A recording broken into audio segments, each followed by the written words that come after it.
La peur est un sentiment que je redoute, tout en ayant envie de la ressentir. Ouais, comme toujours, on va parler de films d'horreur.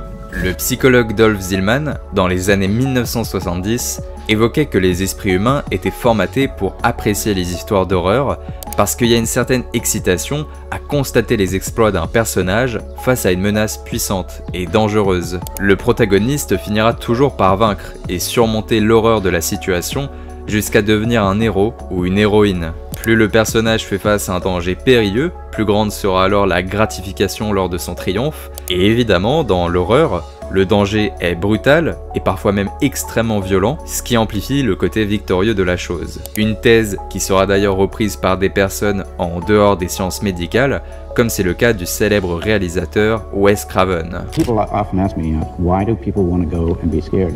My answer is that people don't want to go and be scared. They are scared. That we have resident fears, from real things. I mean, let's not forget real life, The reason I think this works for kids is that those fears are evoked in these movies and brought out in the course of the story in a way that it has some resolution at the end. Mais ils oublient une chose, c'est qu'il y a une part de la population qui apprécie également les films qui se terminent mal, voire même extrêmement mal. On en a déjà abordé pas mal sur la chaîne. À vrai dire, on aborde presque que cela, lorsque l'horreur se mélange à la terreur. C'était le cas de The Poughkeepsie Tapes, qui était funeste du début à la fin. Le film retrace des soi-disant vidéos provenant d'un tueur en série kidnappant des jeunes femmes dans sa cave. Des femmes qui vont connaître un sort pire que la mort, et à vrai dire, celles qui survivent aussi, puisque le film nous présentait des cas de syndrome de Stockholm. Le syndrome de Stockholm, c'est quand des victimes commencent à avoir de la sympathie et de l'empathie vis-à-vis de leur ravisseur. Le tueur abuse d'elles, psychologiquement et sexuellement parlant, et un espèce de mécanisme de défense se déroule dans leur esprit pour les protéger, en quelque sorte. Bref, c'est quelque chose de difficile à aborder, et surtout j'ai pas envie de faire d'erreur en abordant ce type de sujet. C'est que tellement elle l'a vu, tellement elle s'est fait manipuler, qu'elle en développe des sentiments pour son agresseur. C'est fou. Pour son ravisseur, ouais, et ça, ça fait trop peur. Ça fait peur. Ah ouais, le syndrome de Stockholm, laisse tomber, hein. Et bien que The Poughkeepsie Tapes était l'un des films les plus difficiles à regarder de ma vie, j'ai quand même apprécié le visionnage, et il restera l'une de mes expériences horrifiques les plus marquantes de ces dernières années. Et pourtant, contrairement à ce que disait Wes Craven, ou le psychologue Dolph Zillman, eh bien les personnages, dans des films comme The Poughkeepsie Tapes, ils ne s'en sortent pas. Alors pourquoi j'éprouve quand même une forme de satisfaction ? Un plaisir morbide à regarder des films qui se terminent pourtant mal. Est-ce que je suis malade? Et la liste est grande, même dans des films populaires. Regarder un film comme Jennifer's Body, c'est certes bon enfant dans l'ambiance, mais le centre de l'histoire reste une agression sexuelle. Un film comme X de Ty West parle de relations sexuelles et de la difficulté à rester attirant pour la personne qu'on aime lorsqu'on vieillit. Pardon, j'ai clairement abusé, mais c'est le sujet du film. Même une œuvre comme Terrifier, qui reste quand même plutôt positive dans sa forme avec une bonne fin, eh bien il y a une partie des spectateurs qui ne comprennent pas comment on arrive à éprouver une certaine forme de plaisir en regardant cette histoire et cet univers. C'est une violence qui est trop extrême pour eux, et évidemment, je peux que le comprendre. La morale de John Kramer dans Saw met mal à l'aise certains spectateurs, tandis que moi, elle m'intéresse, sur le sens de la justice, de la vie, de la moralité, et évidemment de la mort, ou même sur l'état actuel de notre société. Et oui, c'est de cela dont parle Saw.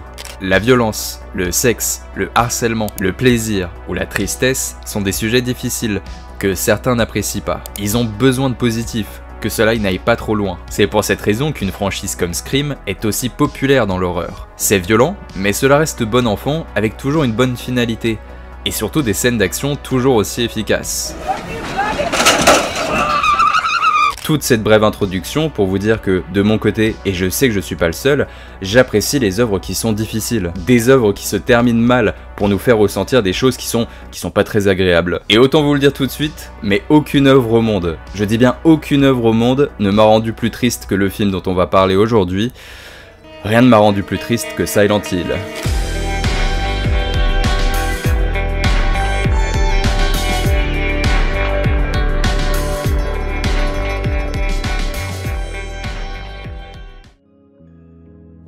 Silent Hill de Christophe Gans est l'une des œuvres horrifiques les plus complètes qu'il m'ait été donné de voir. Le film est un savoureux mélange entre l'horreur, le fantastique et le drame, témoignant de l'impuissance d'une mère envers sa fille adoptive Sharon. Cette dernière semble être une enfant troublée, rêvant d'une ville cauchemardesque, portant comme mystérieux nom Silent Hill. Afin de répondre au mal-être de son enfant, Rose décide de l'amener dans la dite ville, ce qui sera une grossière erreur, sans surprise. La ville semble être une espèce de porte parallèle vers un autre monde incompréhensible, une dimension damnée du temps, proche d'un purgatoire pour ses habitants, ou les personnes qui y sont invitées. Il y a des histoires différentes. Si vous connaissez les jeux par exemple, vous savez que dans le deuxième opus, la ville s'adapte à la psychologie des personnages, comme si elle se métamorphosait au gré de la psychologie humaine. Et c'est à peu près la même chose dans Silent Hill 4, là où dans d'autres opus, nous avons une raison précise de son existence et de son histoire. En tout cas dans le film, nous avons une explication précise du pourquoi du comment Silent Hill est devenu Silent Hill, et c'est pas joli à entendre.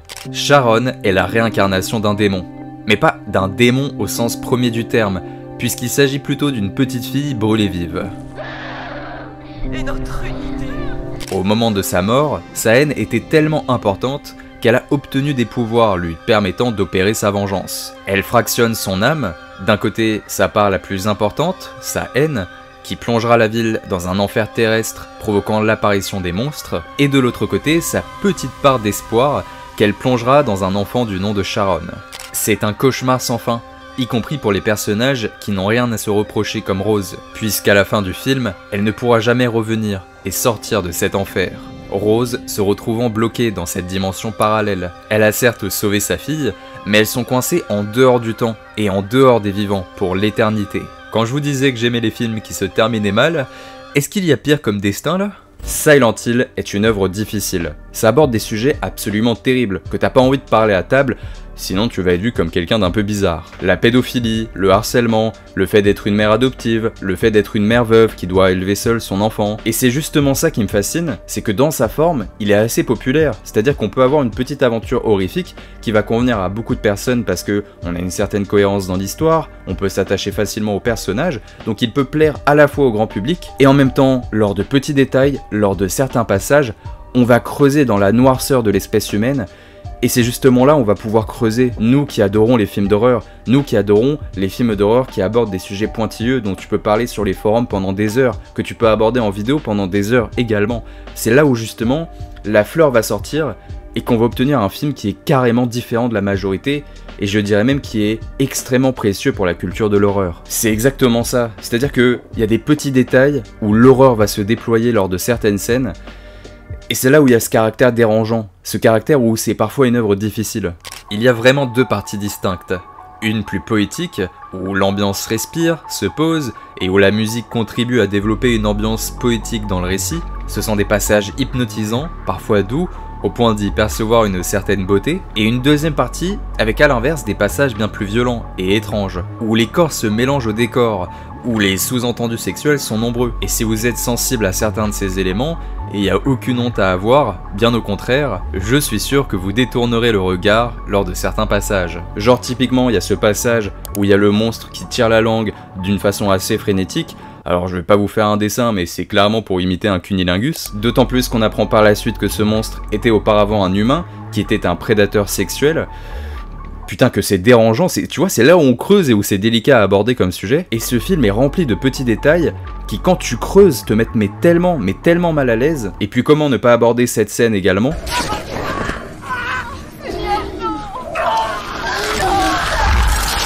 C'est horrible. Il n'y a pas d'autre mot, c'est horrible. On te met à nu, on t'emprisonne parce que l'individu a plus de force que toi, donc forcément il y a ce caractère soumis qui se met en place, et on t'arrache ton... Enfin, je vais pas te faire un schéma, t'as très bien compris l'idée. Enfin bref, Silent Hill c'est parfois une œuvre qui est extrêmement difficile, et c'est là qui fait toute sa particularité et son caractère dérangeant. Bon, commençons par le commencement. Silent Hill de Christophe Gans, c'est avant toute chose un drame ténébreux. Comprenez par là qu'avant d'être un film d'horreur, c'est un film dramatique. Vous allez comprendre. Je fais partie des spectateurs qui pensent que l'horreur n'est que meilleure lorsqu'elle est accouplée à d'autres genres. L'horreur et la science-fiction dans Alien, l'horreur et le thriller dans Le Silence des Agneaux. Enfin bref, vous avez compris, l'horreur et le drame dans Silent Hill.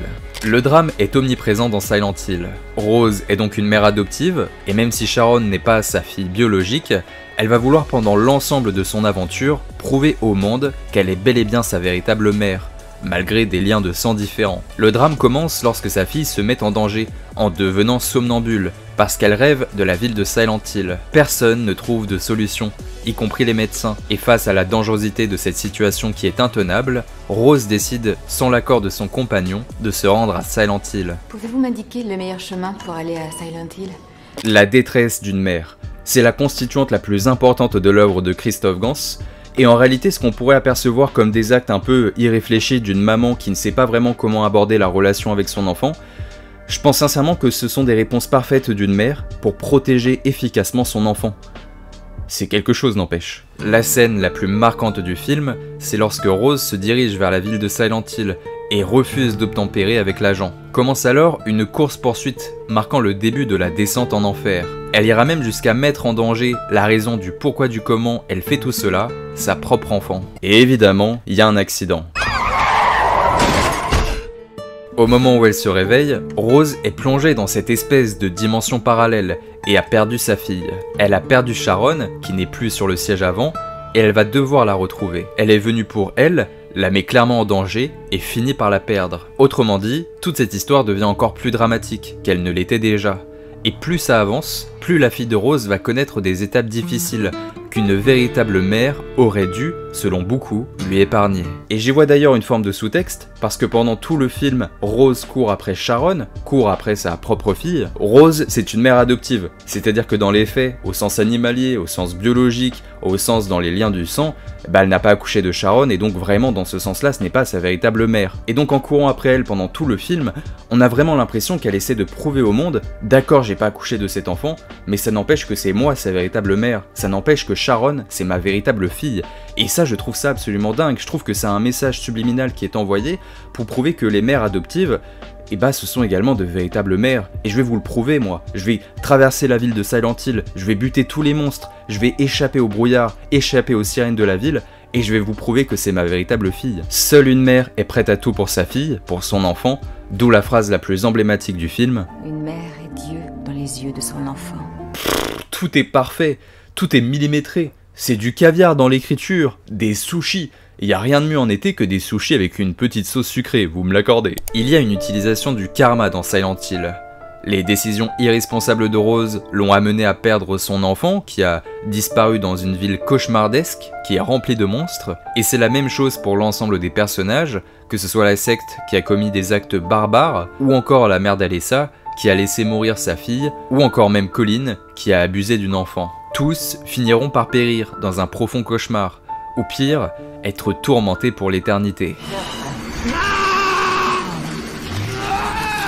Acte égale conséquence, et en réalité tous les personnages sont construits par rapport à leurs actions. Ils vont tous prendre des décisions qui vont avoir un impact sur leur vie, qui vont avoir des conséquences.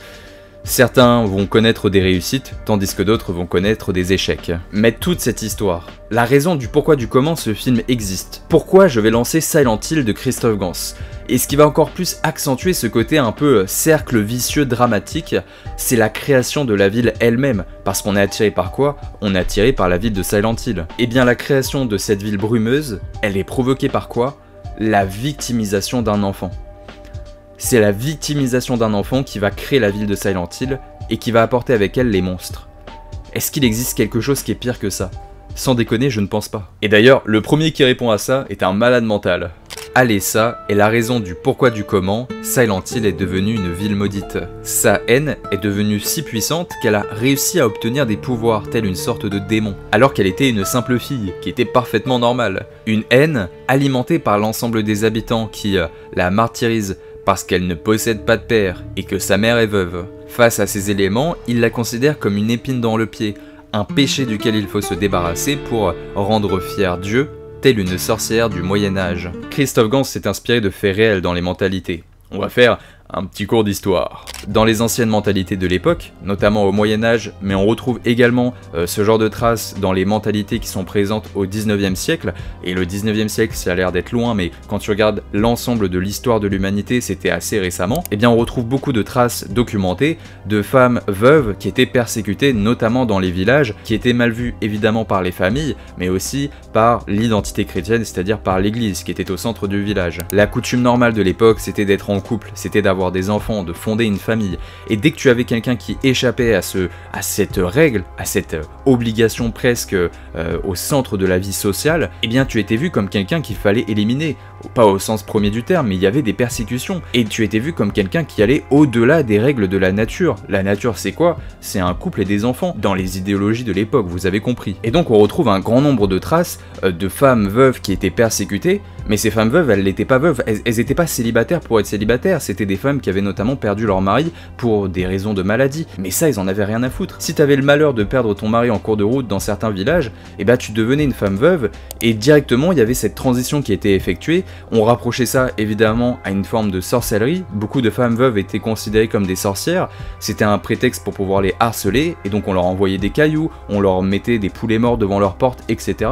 C'est ce genre de choses qui étaient mises en place dans les villages. Les femmes veuves étaient mal perçues. Et il n'y a pas seulement ce folklore autour de la sorcellerie, c'était juste un moyen de désigner ces femmes comme des sorcières, telle une expression populaire. Ils étaient pas là en train de se dire « Oh forcément elle est veuve, elle fait de la magie noire dans sa cave », c'était simplement une manière pour les désigner. Et il n'y a pas seulement ça, les femmes veuves étaient également mal considérées par les autres femmes du village, je dirais même surtout par les autres femmes du village, puisque comme la majorité des femmes étaient en couple et que c'était vu un peu comme la chose naturelle dans le caractère social de ces époques, eh bien les autres femmes qui étaient en couple avaient le sentiment que ces femmes étaient des prédatrices, des personnes qui pouvaient en quelque sorte voler leur mari pour qu'il y ait ce caractère de tromperie, vous avez compris. Elles étaient vues un peu comme les chaudasses du village, alors que non. Pas du tout, c'était juste des femmes veuves. Maintenant on accepte ça, mais dans les anciennes mentalités, et c'est quelque chose qui a eu du mal à partir dans notamment les villages, et même encore aujourd'hui on retrouve dans vraiment les vieux villages de campagne avec des mentalités anciennes, on retrouve cette mauvaise perception des femmes veuves, ce qui est absolument dingue, et c'est quelque chose qui est vraiment tardif. Je dis qu'on a retrouvé des traces de ces persécutions encore au 19e siècle et ce n'est pas une blague. Moi j'habite en Bretagne par exemple et quand on était en cours d'histoire on avait étudié plein de phénomènes similaires au 19e siècle, mais ça allait également après la Seconde Guerre mondiale, c'est-à-dire qu'encore au 20e siècle, on avait des persécutions de femmes veuves. Juste parce qu'elles étaient veuves, d'un coup il y avait cette transition, elles étaient persécutées par les femmes du village qui avaient peur qu'on leur pique leur époux, et en même temps elles étaient mal perçues par l'ensemble du village, parce qu'on les voyait comme des sorcières, on les voyait comme quelque chose qui n'était pas naturel. C'est pas normal que tu sois célibataire, alors on va te persécuter. C'est absolument dingue. Christophe Gans s'inspire de véritables coutumes pour son film, parce que ces femmes-là étaient écartées, ont harcelé également leurs enfants par certains endroits. Il y a quelque chose de dramatique dans ces histoires. Christophe Gans va alors montrer le drame face caméra. Une Alessa traumatisée qui est abusée par les élèves, mais aussi sexuellement par le concierge de l'école. C'est une histoire qui est très difficile, où la finalité est d'être brûlée vive. Le réalisateur montre le drame de façon crue, avec un corps défiguré, des cris de douleur, dans l'indifférence totale des membres de la secte. Et notre unité. Gardez à l'esprit que tout cela est en partie causé par sa mère, qu'elle a clairement abandonné, sa propre mère, sa petite maman. Et évidemment, cela a à voir avec la thématique principale du film. Une mère est Dieu dans les yeux de son enfant. C'est ignoble. Bon, où j'en étais moi déjà? Ah ouais, c'est le moment où je passe en facecam.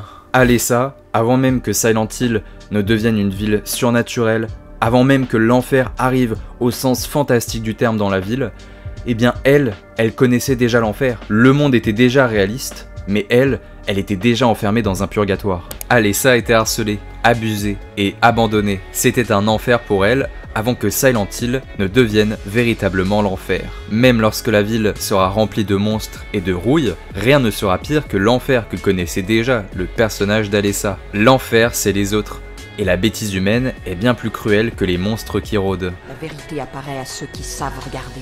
Ça, en comparaison, cet enfer, ce purgatoire, ce n'est rien face à ce que Alessa a connu. Elle était déjà enfermée dans un purgatoire avant que la ville ne devienne un purgatoire surnaturel. La réalité est bien plus difficile qu'un monde fantastique, et c'est une partie du film qui me touche énormément. À présent, le rêve de cette fille doit cesser, et les rêveurs par la même occasion disparaître.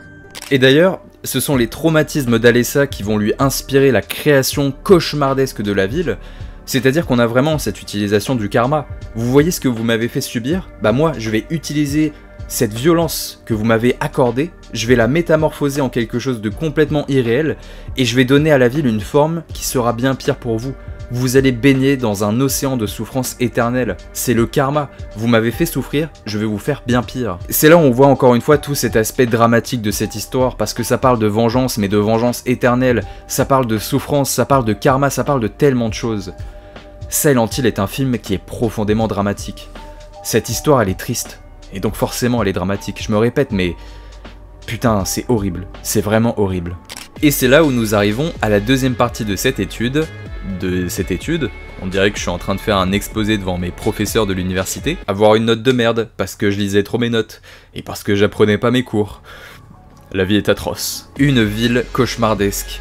Parce que ouais, au cas où vous ne l'auriez toujours pas compris, la ville est le pivot central du film. C'est pour cette unique raison qu'on le lance. C'est un personnage à part entière, bien plus complexe que ce que l'on pense. Silent Hill défile sous nos yeux à travers l'ensemble des péripéties que subissent nos personnages, dans une progression semblable à un jeu vidéo.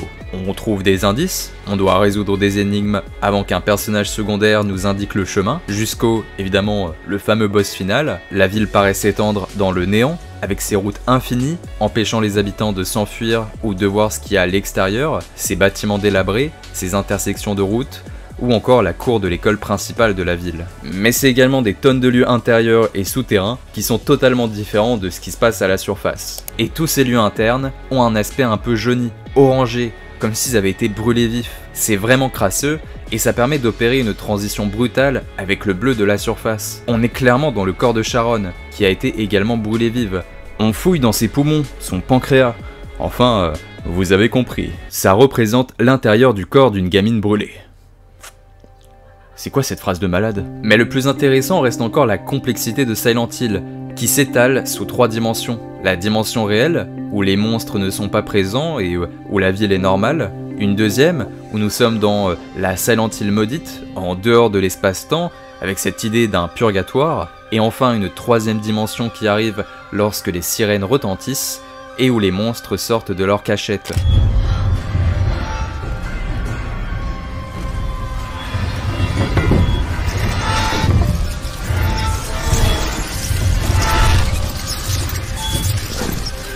Silent Hill prouve qu'on peut créer une œuvre absolument unique dans le paysage horrifique.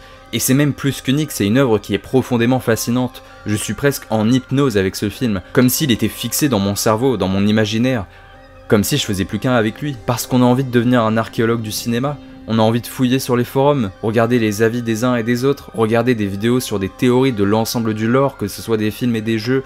On a envie de s'imprégner de cette culture, d'une simple franchise qui s'appelle Silent Hill. On a envie de faire des vidéos théories, de regarder des youtubeurs qui ont 17 000 abonnés, 16 000 abonnés, qui sont pas très bons et qui s'appellent Méromain, si vous voyez ce que je veux dire. J'ai envie de regarder les bonus, j'ai envie de m'intéresser à l'ensemble des films qu'a fait Christophe Gans, j'ai envie de regarder les interviews, j'ai envie de participer et de devenir un acteur de la culture qu'il y a autour de ce film.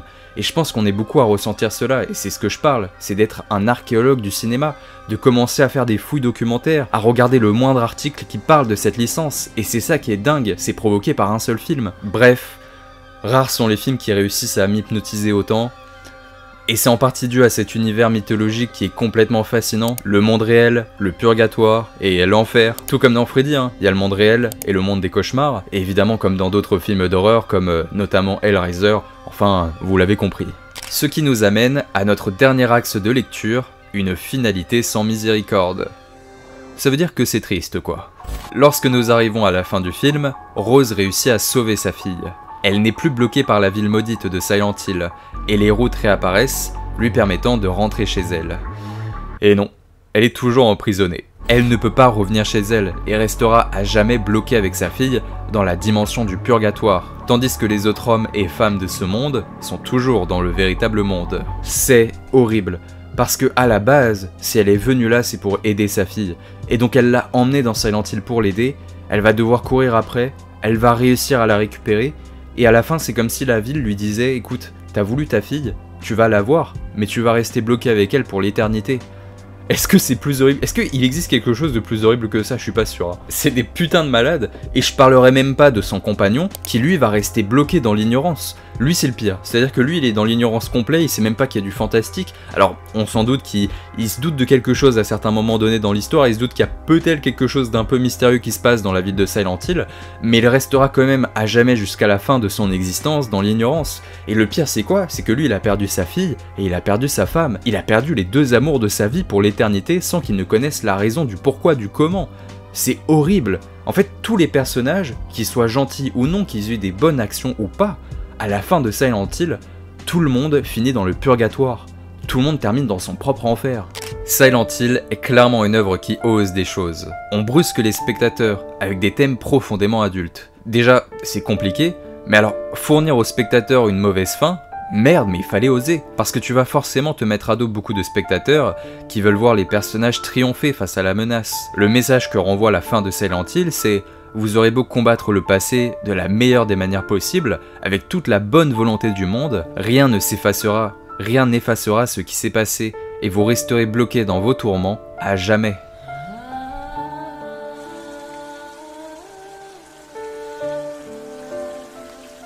Putain, mais qu'est-ce que c'est pessimiste? Tout est triste. C'est pour cela que le film est aussi marquant. Il est rempli d'une mélancolie tellement sombre et tellement lourde pour les épaules des spectateurs. Même Sharon, une enfant adorable et sensible, va voir des choses qu'elle ne devrait pas voir à son âge. Je pense notamment à la scène atroce et riche en hémoglobine de l'église, sa mère s'efforçant de lui cacher les yeux. Ferme les yeux.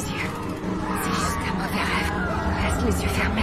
C'est également d'autres personnages auxquels on s'attache, genre le papa qui cherche également à retrouver sa femme et sa fille, d'ailleurs qu'il ne retrouvera jamais à la fin du film. Il restera toute sa vie dans l'ignorance. La policière également, qu'on apprécie au fur et à mesure, qui va elle aussi connaître un sort funeste et qui a eu un vécu difficile parce que elle a vu tout un tas d'enfants mourir au cours de ses différentes opérations. C'est simple, à partir du moment où tu entends parler de Silent Hill, que tu rentres dans la ville ou non, bah c'est déjà trop tard. Son simple nom provoquera chez vous une malédiction, une rupture de votre destin qui sera modifiée pour devenir un chemin de souffrance. Au moment de sa mort, au moment où nous mourrons, le dernier éclair de vie en nous crée un monde. Et que nous sommes prisonniers à l'intérieur de cette seconde de vie, et que tout ce qui a formé notre existence, tous les souvenirs, tous les êtres que nous avons rencontrés, se mélangent à une idée qui est l'idée que nous allons vers la mort. Donc en quelque sorte, nous sommes dans un espace intermédiaire entre la vie et la mort, qu'on pourrait qualifier de purgatoire, dans un sens judéo-chrétien. C'est exactement Silent Hill. Silent Hill, c'est un espace qui est au confluent de la vie et de la mort, et où est perdu le personnage, et où nous sommes perdus. Avec tout ce qui s'est passé dans l'histoire, on se dit « Non mais c'est pas possible. C'est pas possible que le film ne soit pas gentil à un moment donné dans l'histoire. C'est pas possible que ça se termine aussi mal. À un moment donné, il va falloir que les personnages y soient heureux dans cette histoire, bordel de merde, et ce n'est pas le cas. Silent Hill restera méchant jusqu'à la fin, jusqu'au générique. Il n'y a pas d'espoir. Il n'y a pas d'espoir. Et il n'y en aura jamais. Silent Hill est l'un des films les plus cruels que j'ai vus de ma vie. Et c'est pour cette raison que c'est sans doute l'un des films qui m'a le plus marqué au cours de mon existence dans la culture de l'horreur. C'est parce qu'il est cruel envers ses personnages, et il n'a pas peur de faire une fin qui est profondément amère et de faire souffrir les spectateurs. Parce qu'il n'y a pas que les personnages qui vont souffrir. Nous, on s'est attaché aux personnages, on s'est attaché à cette histoire, on s'est attaché à cet univers. Et tout d'un coup, on nous ferme la porte à la gueule et on nous dit « Bah vous les spectateurs, vous allez souffrir tout autant ». L'horreur, ça doit être dérangeant, ça doit être des expériences qui sont complètement en dehors de ce qu'on a l'habitude de vivre, et surtout en dehors de ce qu'on a l'habitude de voir dans les autres genres du cinéma. L'horreur, c'est pas simplement des tueurs avec des couteaux masqués qui butent des gens avec quelques blagues et à la fin on résout tout, un peu comme Scream. C'est aussi des univers qui sont fascinants et qui sont repoussants, mais pas seulement, qui doit être dérangeant, qui doit être difficile à vivre. C'est l'horreur. L'horreur, c'est l'horreur pour nous, les spectateurs aussi. Parce qu'au fond, évidemment le style est différent, mais qu'est-ce qui distingue dans les messages une Sidney Prescott qui combat Ghostface d'un Iron Man qui combat Thanos? Dans le sens, bah y a pas grand chose. Si ce n'est qu'il y en a un qui va être un peu plus violent et un peu plus sanguinolent que l'autre. C'est donc important d'avoir des expériences difficiles qui va utiliser un peu tous les tabous de notre société pour construire une horreur qui soit marquante et difficile. Et c'est exactement ce que fait Silent Hill. Alors, je n'ai pas trouvé ma réponse du pourquoi du comment certains spectateurs dont je fais partie apprécient des expériences comme celle-ci. Des films déroutants, difficiles à encaisser. J'ai pas parlé de cela au préalable, mais Silent Hill a été pour moi le premier film où j'ai vu de mes propres yeux la souffrance d'un enfant. C'est la première fois que je voyais un enfant prendre aussi cher dans la tronche. La première fois que je voyais une œuvre me parler frontalement de pédophilie, me parler des dérives sectaires d'une forme de religion, et tout cela mélangé dans une histoire où le surnaturel est présent. Putain, mais c'est trop dans mon esprit, c'était trop pour moi à encaisser, surtout que je devais avoir 10-12 ans. Et pourtant cela reste cohérent. Et comme premier film d'horreur, évidemment Silent Hill, c'est absolument pas à conseiller. Tu dois attendre de perfectionner un peu ton goût de l'horreur, tu dois attendre d'avoir vu tout un tas d'autres choses pour pouvoir être sûr que ça y est, tu es prêt à découvrir Silent Hill, à comprendre l'ensemble des messages, pour pouvoir apprécier l'ensemble. Et c'est pas seulement pour le film, c'est aussi pour les jeux. Les jeux Silent Hill, ils abordent des thématiques qui sont tellement, mais alors tellement compliquées, tu dois attendre le bon moment. Si tu fais Silent Hill à 10 ans, tu vas pas comprendre tout, parce que ça parle de sexe, ça parle de relations amoureuses. Tu vas pas comprendre tout, à moins qu'à 10 ans t'as déjà tout vécu, que t'es au cognac dans ta cave et que tu t'es déjà fait 3 ou 4 putes. Le mec ou la meuf il a 10 ans, là ça y est c'est déjà des caïds, enfin... Il faut d'abord et avant toute chose, éduquer nos papilles gustatives dans le monde de l'horreur, dans cette magnifique culture, pour pouvoir être prêt à plonger et à comprendre l'ensemble de la complexité d'une œuvre comme Silent Hill. Et c'est ça qui fait toute sa saveur, c'est-à-dire qu'à un moment donné t'as regardé tellement de films d'horreur, que ça fait du bien d'avoir des expériences qui sont différentes et qui dénotent et qui te délivrent des messages différents de la majorité. Parce que Silent Hill, c'est une œuvre qui est anodine. Il n'y en a pas deux comme ça dans le paysage horrifique. C'est unique. Et c'est incroyable. Bon bah ouais, c'est la fin de la vidéo, ça y est on y est. J'espère que vous avez passé un bon moment. J'espère avoir été clair dans mes propos. J'ai même pas envie de vous dire de vous abonner, de liker, partager, parce que là c'est uniquement pour le kiff. De parler de Silent Hill, j'en ai des étoiles dans les yeux quoi. Bref, je vous prenez soin de vous et j'espère que vous allez apprécier autant que moi cet univers parce que je pense qu'il le mérite sincèrement. Voilà. C'était mes Romains, prenez soin de vous, à la prochaine. Mouah, ciao Ben et les amis.